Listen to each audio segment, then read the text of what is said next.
So I think the obvious one, and probably everyone would say, is AI, and I think certainly for us in government, that's something we're still kind of grappling with. Where are the threats, but also where are the opportunities, and how do we do that in a kind of safe and measured way to get the benefits we can? Everything's changing. Customer needs, governmental policy, what our employees expect. So I think change is happening all around, and I think the biggest thing we all need to get used to is we will need to follow a strategy, but we will need to learn to pivot and flex as we see changes approach. So I think the global economy has clearly changed with the resurgence of inflationary pressures leading to higher interest rate environments, and that's going to have a long-term ripple effect through economies and through different types of industries and different types of companies. But I think also for lots of organisations, the kind of ways of working is still really important. We're still kind of trying to find that right balance with hybrid working.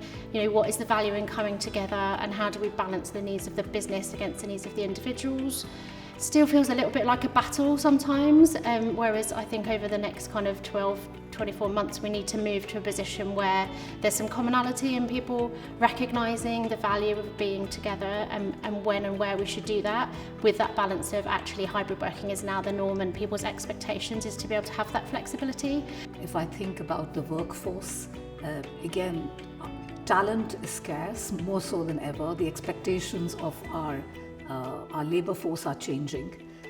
Post-pandemic, you've got to deal with new trends such as the need for hybrid working, much more digital working. So the asset we finance is changing, our talent force is changing, but even customer needs are changing. So when I think about it, sustainability is all about people driving different cars. Government policies change. I mean, we had a transport decarbonisation deadline of 2030.